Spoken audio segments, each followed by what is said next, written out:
Hello again. Still raining. I just thought I'd share with you some of the disadvantages of planting up a pond and some of the mistakes that were made with this one. This is the only pond that was here when we bought the two fields, to do the rewilding project. And on first view, it's quite a nice kind of middle succession pond, and that it is.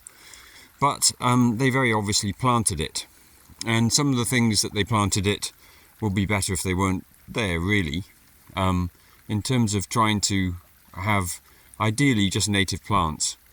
So this one is fine. This is the big tall one is Scirpus lacustris, which is the true bulrush. Nice thing.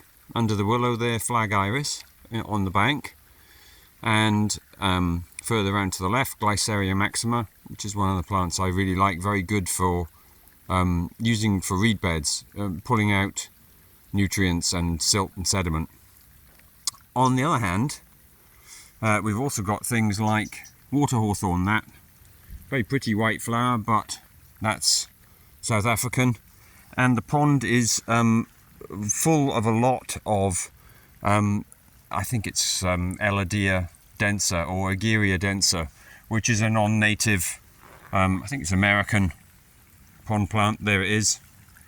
Again, you know, not a disaster, but ideally you'd have hornwort or one of the native submerged plants and not this one, because they would support a lot more insects.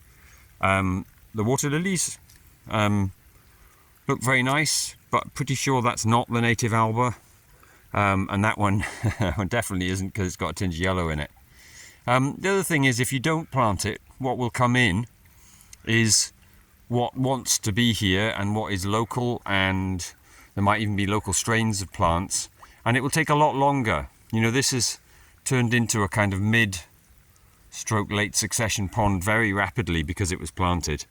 And that what that does is it misses out the early succession plants and animals. It misses out that gradation, that change, that gradual change. It kind of leapfrogs straight into this.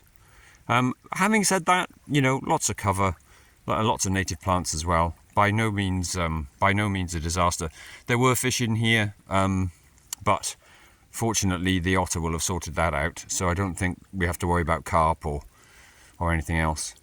So there we go. Quite a nice pond, but could be better.